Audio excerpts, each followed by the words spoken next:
UNDP provides solar energy to 5 government hospitals. ILO holds workshop on ratification of major labor conventions in Sierra Leone. And Sierra Leone Police established a new divisional headquarters in Masingbi, Tonkolili district.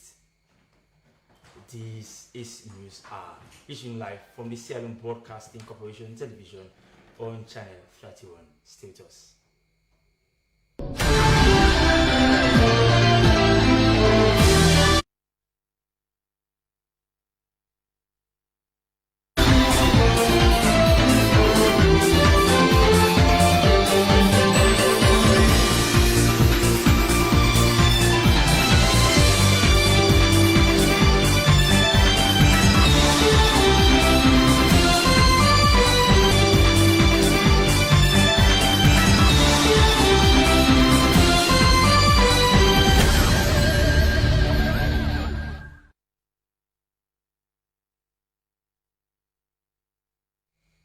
Welcome back. You are watching News R, reaching you live from the Sierra Leone Broadcasting Corporation television. Those were the headlines now for the full newscast with me, Dennis Fraser. To begin News R this morning, the United Nations Development Program UNDP has handed over solar inverter systems to 5 government hospital laboratories across major step towards strengthening the country's health infrastructure through renewable energy solutions. The beneficiary laboratories included the Central Public Health Laboratory and the National Tuberculosis Reference Laboratory at Laka Government Hospital in Freetown, as well as government hospital laboratories in Makeni, Potuloko, Kenema, Bo, and Bo districts. Jonathan Tona was at the handing over ceremony in our reports.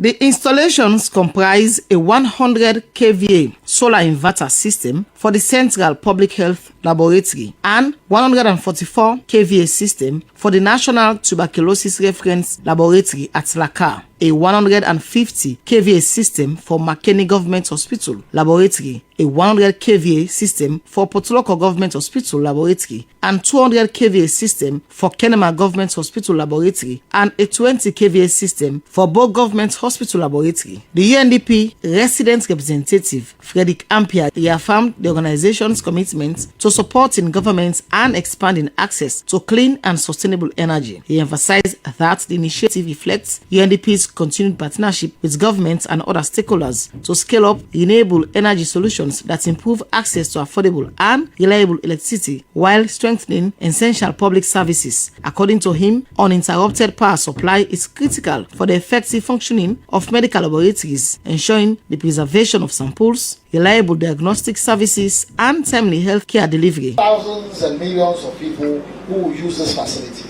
It's about how readily people would come here, get access to healthcare, get their tests done, get their results and diagnosis done in good time so that they can have the healthcare that they need. This is the true measure of what we call the success of what we're going to hand over. Receiving the equipment, the Deputy Minister of Health 1, Dr. Charles Senensi, expressed his appreciation to UNDP for its continued support to Sierra Leone's health sector. Dr. Senensi noted that solar inverter systems will significantly improve laboratory operations by providing reliable electricity, reducing dependency on conventional power sources, and ensuring uninterrupted diagnosis services in the beneficiary laboratories. He said the investment will strengthen the country's disease surveillance and response capacity while enhancing the quality of healthcare services delivered to citizens. Statistics of access to health, of energy, those percentages, it's work in progress. It's being revised every moment as I speak now. Even within the Ministry of Health now, we have more than 350 health facilities fully solarized across the country, representing about more than 25 to 30% of the 1,000 to 600 health facilities. So we don't fall within that 5%. We are marching towards having all of them solarized, and Mr. Powis says evident. All our district hospitals, all our tertiary institutions, Connaught Hospital have 24-hour solar energy light. So the laboratory now is picking up very well, and we are happy that as a country under His Excellency, we are moving very well. The handing over forms part of the broader efforts by the government of Sierra Leone and UNDP to build a more resilient healthcare system through sustainable energy solutions, improve laboratory efficiency, and ensure quality healthcare services for communities across the country. For SLBC News, Jonathan Turner reporting. Now, children and young people across Sierra Leone have been called upon to become champions of climate action as the country continues to face the effect of climate change. The call was made at the Multipurpose Hall Fuabe College during the 2026 National Circle with support from Child Fund Sierra Leone. Almost all Fox was there in our report. The 2026 National Children's Summit brought together young people, children, government officials, and development partners to discuss the growing impacts of climate change on Sierra Leone under the theme, Our Climate, Our Future, Empowering Sierra Leone's Children to Shape Tomorrow. Speaking at the event, Child Fund Sierra Leone Country Director Victor Camara described climate change as one of the greatest threats facing children in the country. He noted that extreme weather events have displaced thousands of people in Freetown, while irregular rainfall patterns continue to disrupt farming and threaten food security. Climate change is really no longer a distant threat. It is here with us. And it is affecting Sierra Leone profoundly.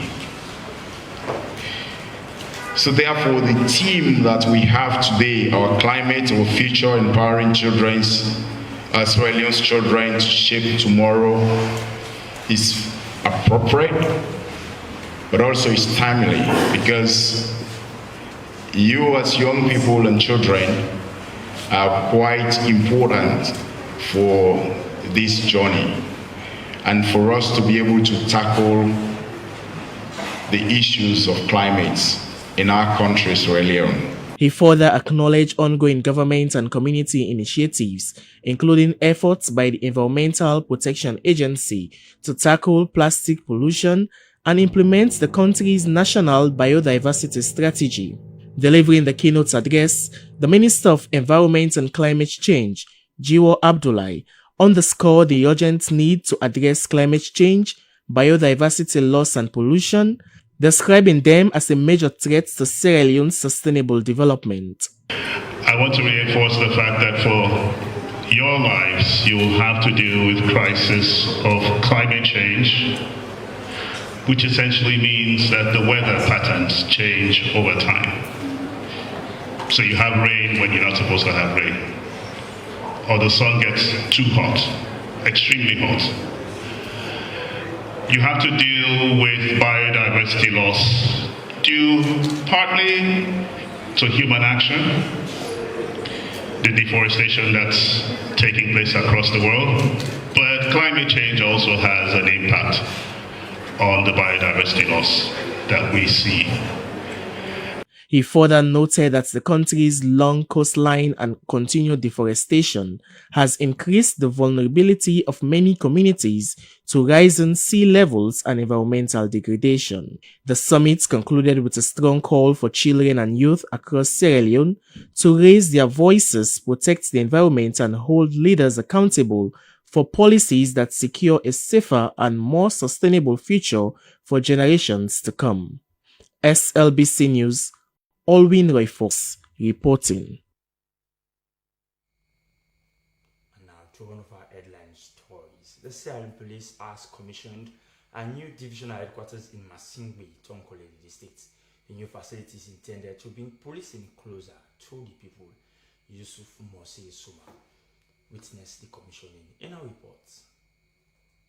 For years, people in communities such as Masingwe, Mamasonsaka, Mandema, Swafe, Makali, Simbaria, and Tonkoli had to travel long distances to report crimes, file statements, or follow-up cases, which often led to delays and abandoned complaints. Paramount Chief of Konike Chiefdom, PC by Kru Kanagbaro Sanka III, commended the Inspector General of Police and other dignitaries present for the commissioning of the police station, calling for utmost peace and justice in his chiefdom. He urged government and the Sierra Leone Police to stand firm in tackling the importation of drugs. So, We dey welcome government, but then I can't stand by Naya. Our chiefdom wants to stand by the government to stop those importing drugs, not only the consumers, and also arrest those selling drugs, especially Kush. By economics, supply creates demand. The supply not the demand not the. With now 8 divisions in the Northeast region, the Regional Commander, Assistant Inspector General of Police of the Northeast region, Esther Merikentu Dokore, said the opening of the division was timely and promised to upholding professionalism while focusing on community policing.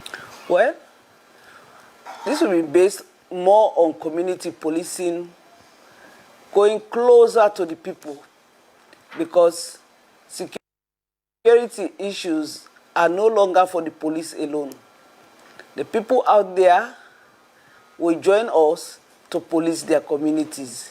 So the 7 regions divisions that we are existing, plus Masingbi today, we are going to ensure that there is peace, safety, and security in the Northeast. The Inspector General of Police, William Fayaselu, said the division will have and enjoy every facility and component available in all the divisional headquarters in the country. He also promised to engage the Attorney General and Minister of Justice for the establishment of a court system in Masingbi. Okay, I just talked to the minister for now established courts. I had a discussion with the Deputy Minister of Internal Affairs, David Fortune, for the establishment of a court system in Masingbi to ease accessibility of the justice system. He finally called on youth, especially bike riders, to be law-abiding citizens and refrain from taking the law into their own hands. The Inspector General of Police officially handed over 8 motorbikes, 1 command vehicle for the local unit commander, Fode Sise, and 1 Suzuki truck for patrol and other police-related activities.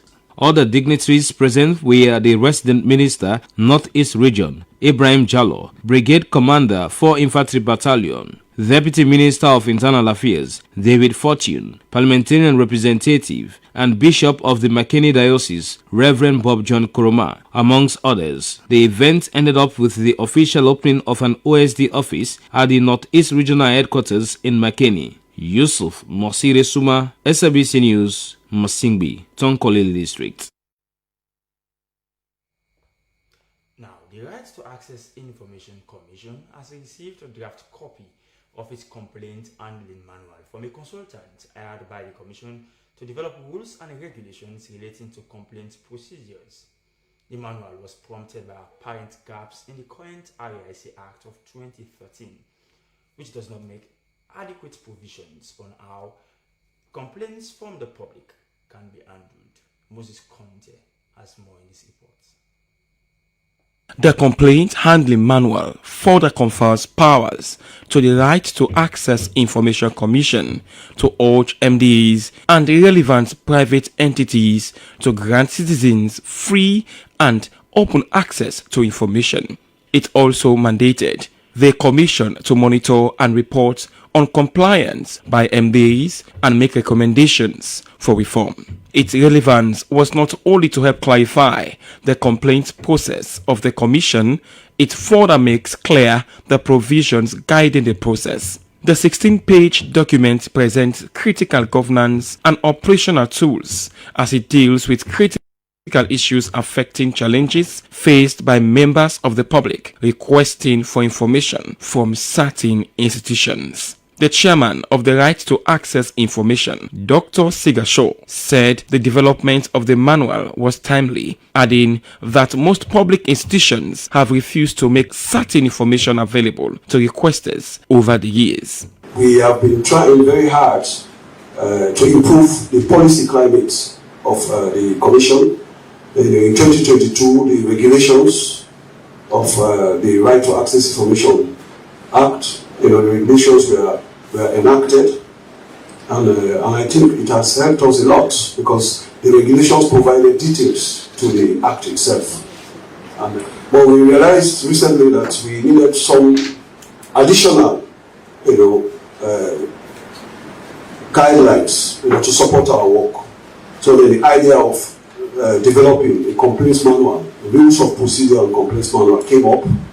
The complaint handling manual calls for RIC objectivity by enhancing transparency and accountability, improves efficiency and timeliness while supporting compliance with access to information. It also prescribes complaint forms and procedures for filing complaints, commissions investigation, commencement of hearing, method of collecting evidence, and provision on compensation, among others. The Executive Secretary, Forward Sierra Leone, Charles Kev Kobai, urged public institutions to embrace the essence of the RIC Act, noting that it is a tool designed to promote democracy, transparency, and justice. The Right to Access Information Commission is an independent statutory body established under the Right to Access Information Act of 2013. It guarantees citizens the legal right to access information held by public authorities. Reporting for SLBC, Moses Conte.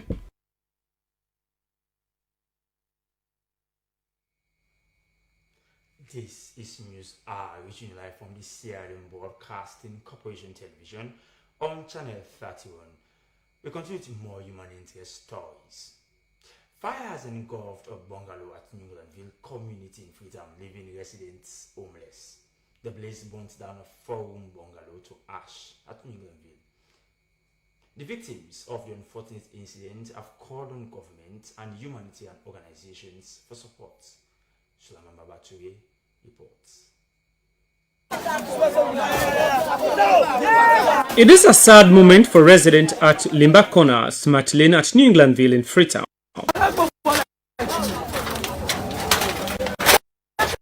This is how a place that used to host 4 happy families and properties worth thousands of leones now looks like a scrapyard. This incident leaves Ahmed Bangura, a bike rider, and his family with nothing as all his properties and savings are destroyed. I go shop car now and nothing. Only the clothes with the city, then I do two. I do two picking them, one boy, one girl. And the governor is in back past all the thing and he went to no more. Like Ahmed, Umu Fafana, a businesswoman, also loses 9 gallons of palm oil, plasma, and other valuable items to the fire. She alleges the cause of the fire is related to bad light. So by the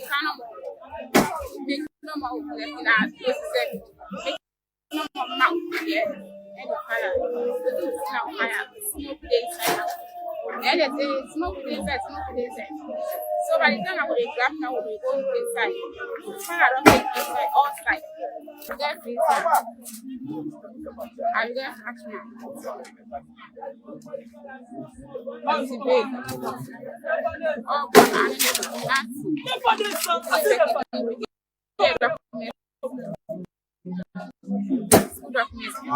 The effort by the fire force team appears fruitless due to lack of access to the place. The people remain hopeful of government and humanitarian organizations' intervention. As of the time of visit and interview, no authority visit the location. SLBC News, Sulaman Babature reporting.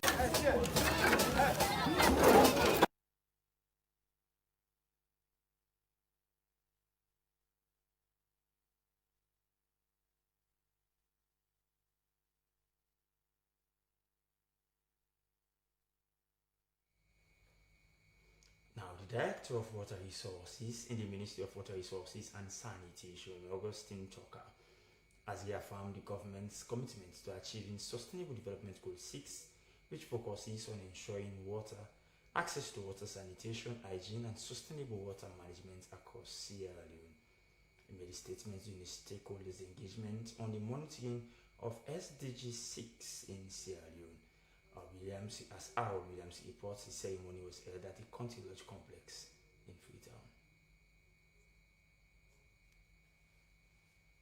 According to the Director of Water Resources in the Ministry of Water Resources and Sanitation, Engineer Augustine Tucker, the Engagement highlights the collective commitment to improving water security, sanitation, hygiene, and sustainable water resource management in the country. He said Sierra Leone has made significant progress in expanding access to safe drinking water and sanitation, despite considerable challenges that still exist in rural schools, health care facilities, and townships. He emphasized the importance of reviewing the current status of SDG 6 monitoring in Sierra Leone to identify gaps for improvement.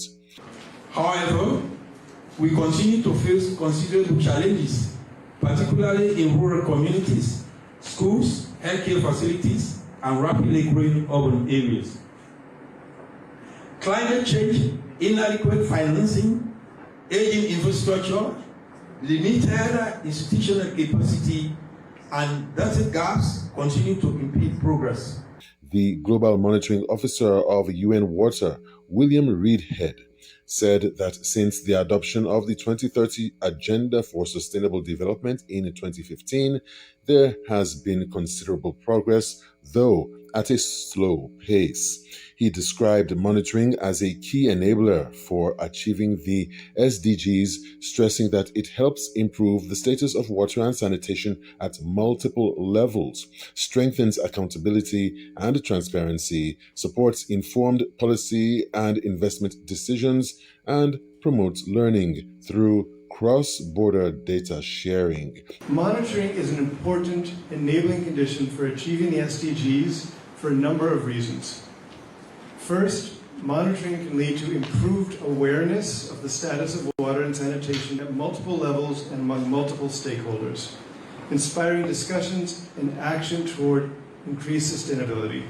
Second, a regular supply of evidence enables stronger accountability and transparency and reduces the incidence of waste and corruption. The engagement featured several presentations on UN water and sustainable development goals, including an overview of SDG 6, Sierra Leone's water and sanitation monitoring framework, and a pre-assessment of SDG 6 management.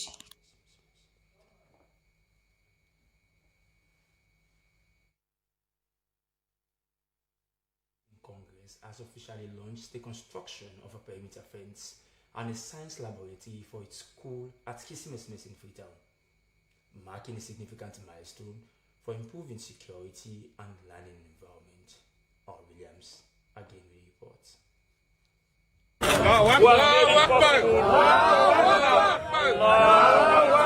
The construction of a perimeter fence and a modern science laboratory at the school aims at improving security and strengthening science education. The groundbreaking ceremony brought together school administrators, alumni, community stakeholders, and supporters, all united behind a project expected to transform the school's learning environment. Acting principal described the construction of the perimeter fence as the fulfillment of a dream that has remained unrealized for decades. He said the fence will provide much needed security for pupils, teachers, and school property, prevent land encroachment, and create a safer and more conducive environment for teaching and learning. Perimeter fence is not merely a physical structure. It is an investment in the protection of our pupils, teachers, school property, and the future of education in this community and the nation as a whole. It will also help create a safer, more disciplined, and more conducive school environment. President of the Muslim Association Comprehensive Old Students Association, MUKOSA, Umar Fouab Bawo, reaffirmed the alumni's commitment to supporting the project. He announced that they have already donated 50 bags of cement, with more expected to come. He praised fellow alumni for standing together with one voice to drive the initiative, describing the sword-turning ceremony as a demonstration of their determination to give back to their alma mater. Today is a defining moment.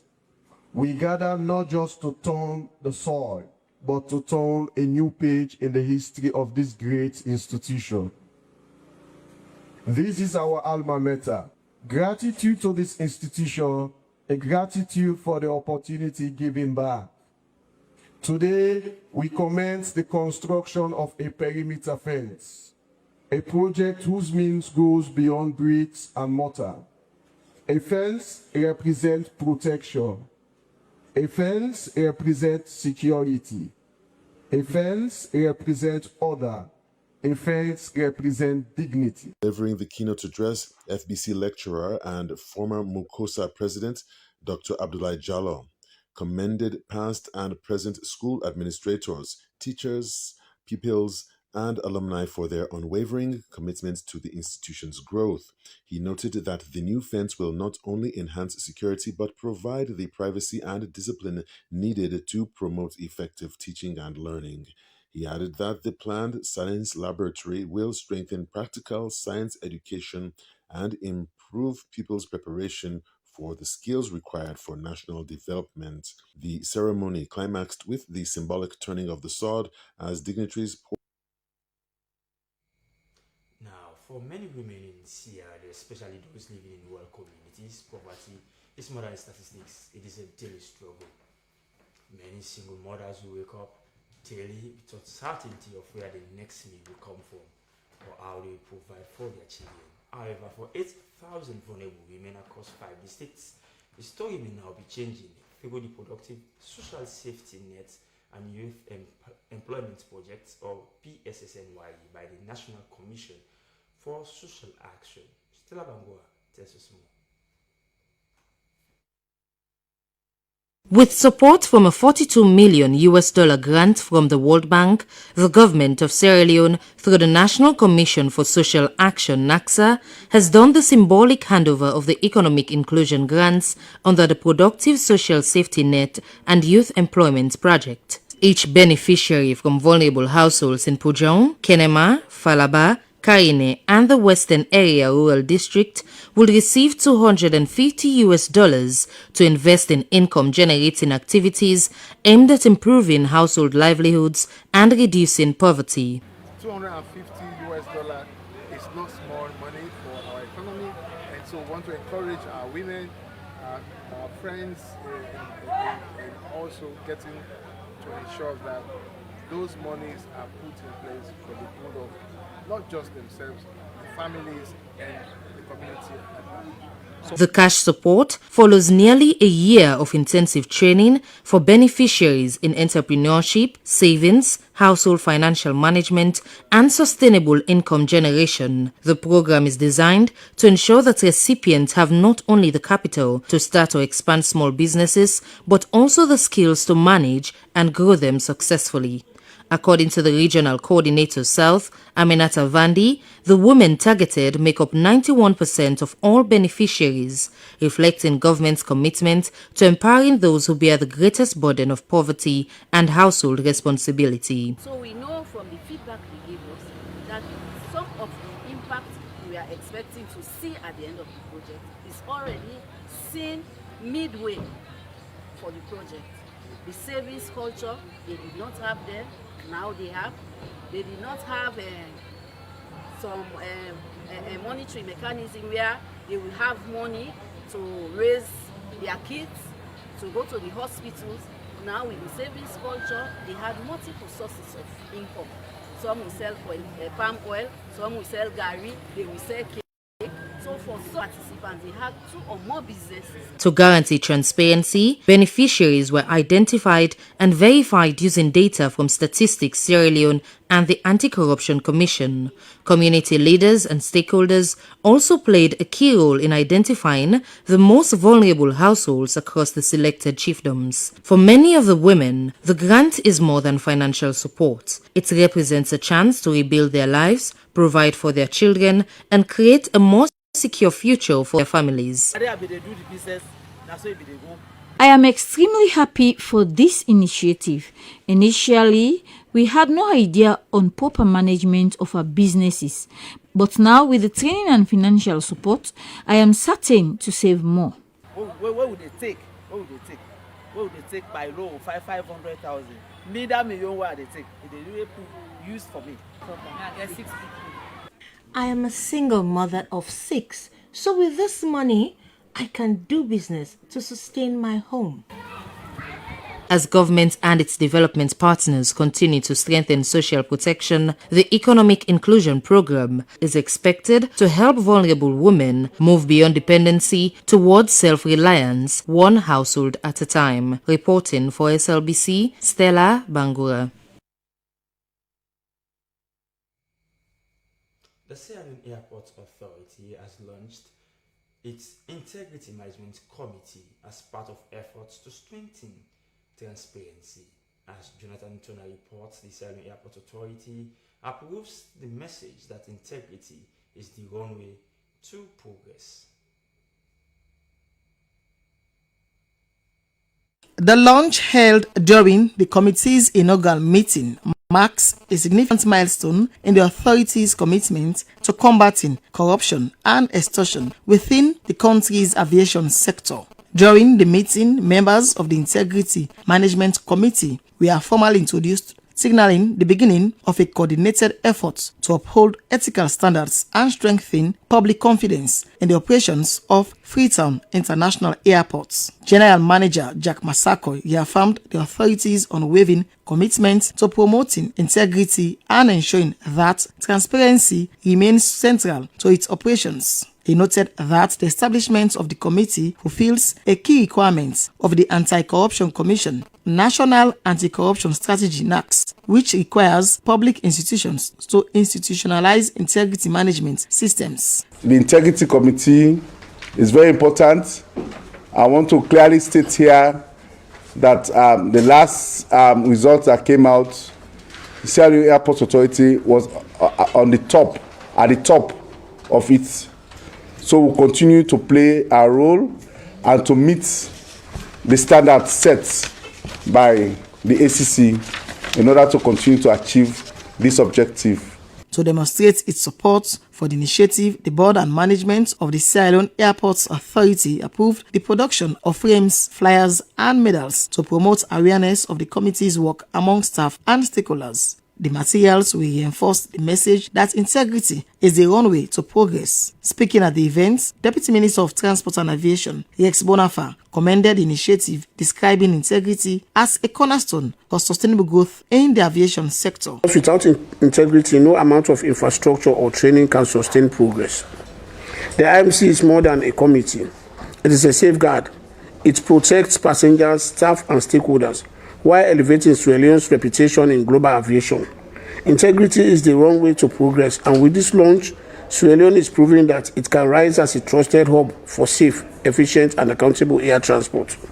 Ladies and gentlemen, certification gives us the skills, and integrity gives us the strength to sustain them. The authority has also introduced key performance indicators, KPIs, to monitor the committee's effectiveness in implementing the objectives of the National Anti-Corruption Strategy. The performance measures are expected to provide a clear framework for accountability and ensure that the committee delivers measurable and lasting reforms. For SLBC News, Jonathan Turner reporting. Well, from the SLAA Integrity Management Committee launch, we now take a pause on our main news items and going for segment with the news. For that, let's begin with our business updates.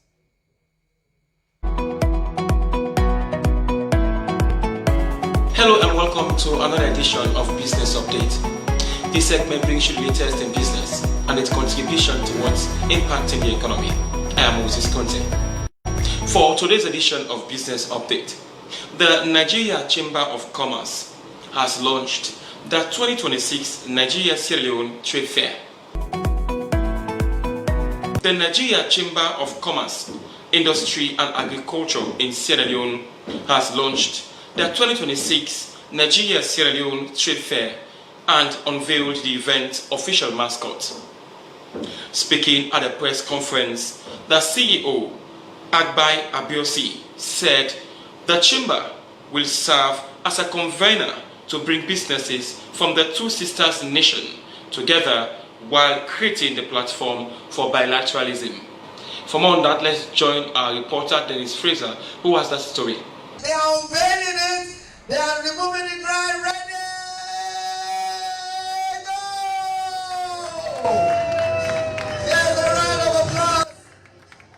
the launch of the 2026 Nigeria Sierra Leone Trade Fair, and unveiling of the official mascot of the event.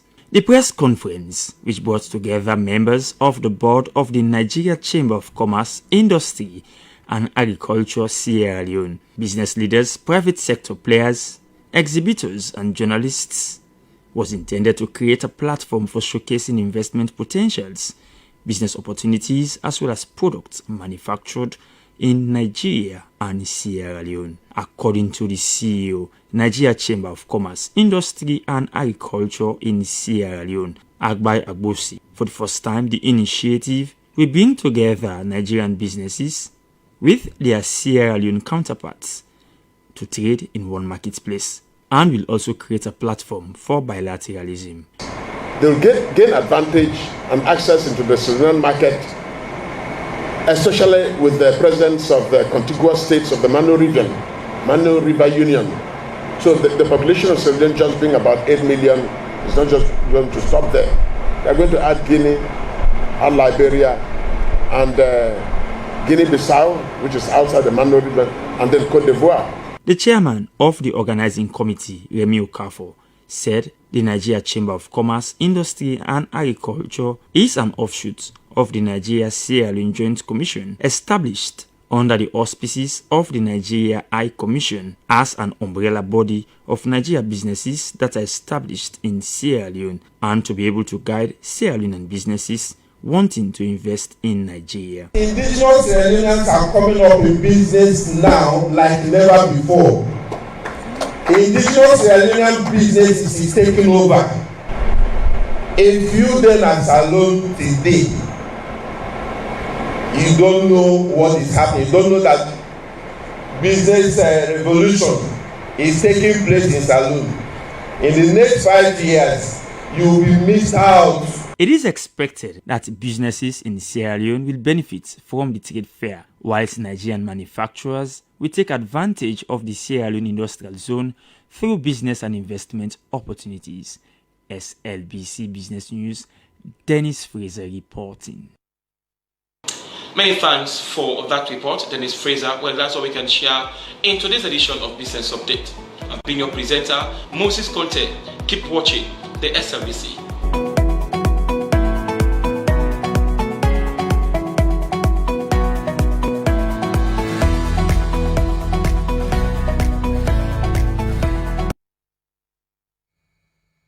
Thanks to Moses Conte for the business update. Up next is entertainment news, and Abdul Mansari is all set.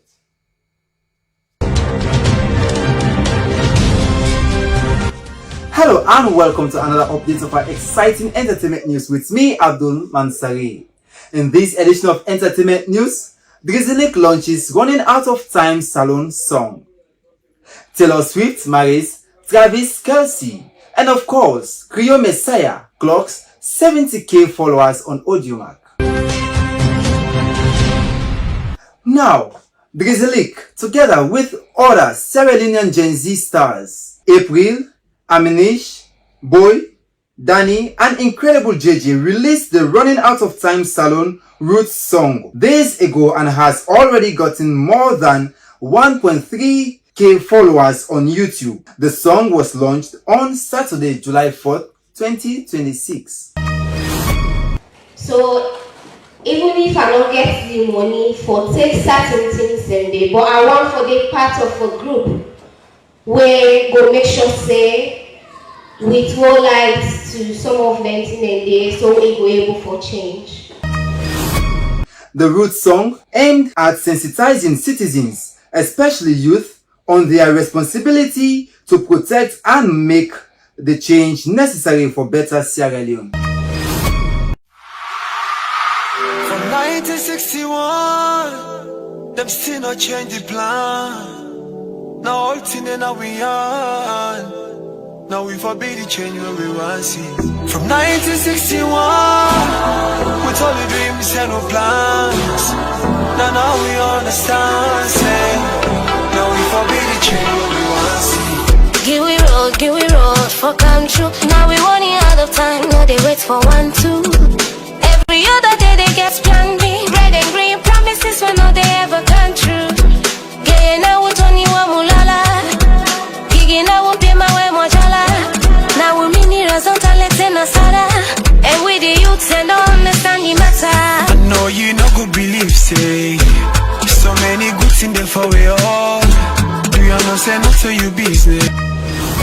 outstanding live performance that had the crowd on their feet. From powerful verses to synchronized energy, the performance matched the purpose of the song: unity, pride, and action. Whoa, what a spectacular performance displayed. Sierra Leone's Gen Zs are really on fire. Again, on music, the entertainment world has a new power couple officially off the market. Taylor Swift has wedded Travis Kelce in star-studded wedding at NYC's Madison Square Garden last week. The pair, who first started dating in 2023, got engaged in August 2025 and have now fulfilled their dream of walking down the aisle together. From stadium tours to the Super Bowl to I Do, Swift and Kelce's love story has officially entered its next chapter. Ooh, wedding is indeed a blessing, and of course the wedding was superb indeed. Congratulations to you guys, and keep it up. Have a blessed marital home. And finally, Sierra Leone's rising star Creole Messiah has clocked 70,000 followers on Audiomack, marking a major milestone in his digital growth. The achievement put him among the fastest growing acts on the platform, with fans streaming his songs and sharing his sound across the country. Known for his unique Creole fusion style and relatable lyrics, Creole Messiah continues to build a loyal fan base that pushes him to new heights. 70K and counting, the Messiah movement is just getting started. Well, keep it up, Creole Messiah. We hope you reach the heights you dreamed for. Well, that's all we have for you in this edition of Entertainment News, and I have been your presenter, Abdul Mansari. Bye-bye.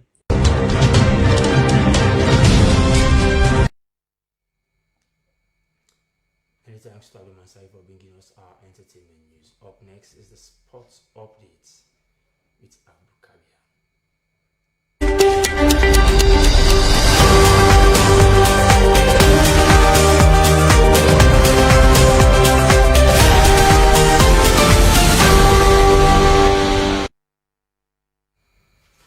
Hello and welcome to the Sporting Updates that brings you the very best in local and international sports. My name is Abdul Kabir, and thank you so much for your time.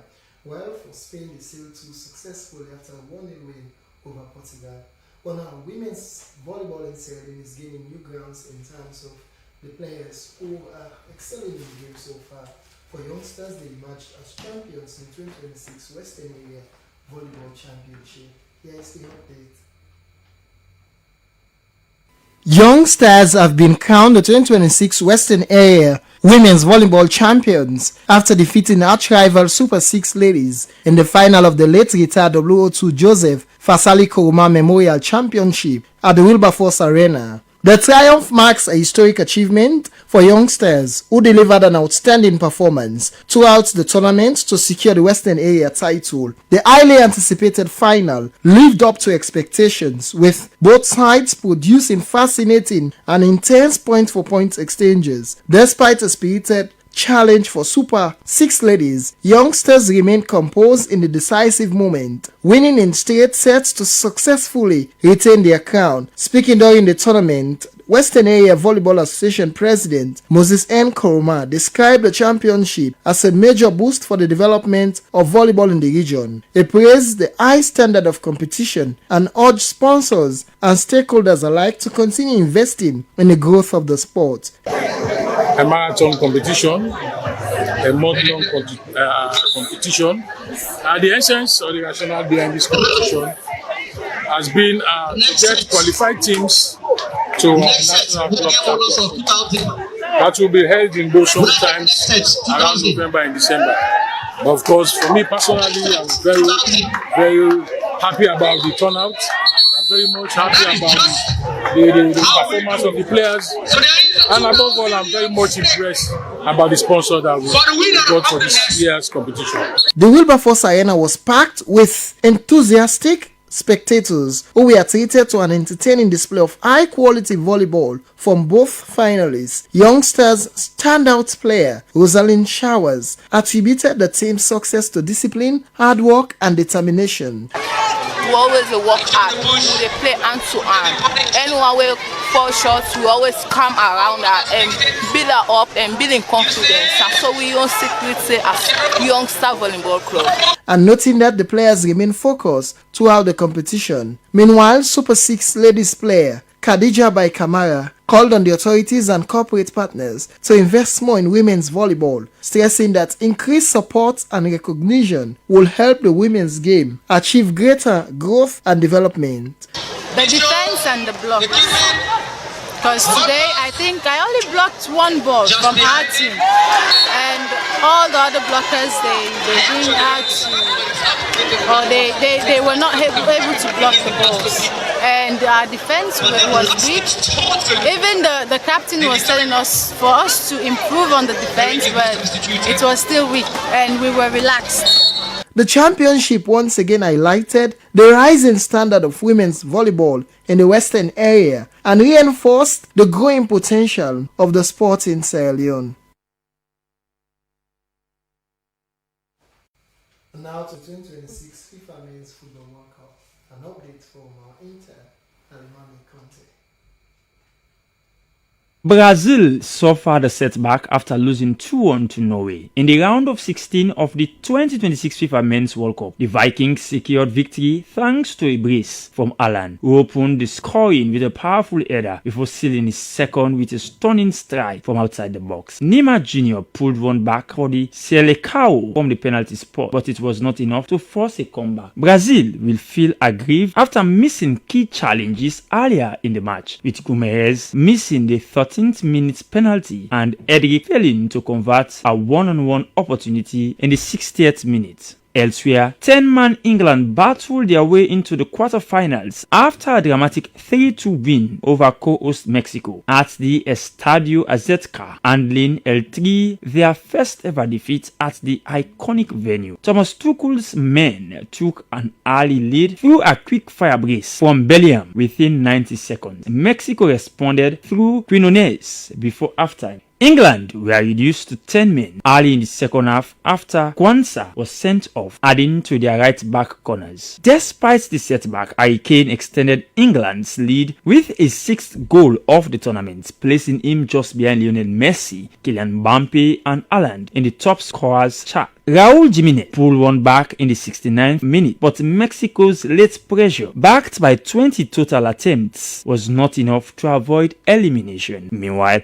Cape Verde's Blue Sharks have been given a historic welcome home after an impressive World Cup debut. The team went unbeaten in the group stage before bowing out to defending champions Argentina in the knockout round. Fans flooded the airport to receive the squad, who were escorted in a celebratory convoy.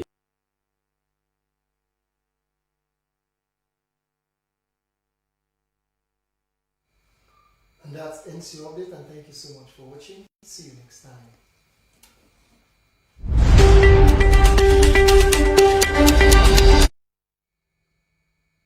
Many thanks to Abu Kabir for bringing us the updates that always keeps you in the know. And to you, our football loving fans, stay glued to the SLBC for the very best updates in the 2026 World Cup. From sports to being news are to a close, but before that, a recap of your headlines. The United Nations Development Programme, UNDP, has handed over solar inverter systems to 5 government hospitals across the country. The International Labour Organization, ILO, in collaboration with the Ministry of Employment, Labour and Social Security, has held a training on the ratification of 6 international labour conventions in Sierra Leone.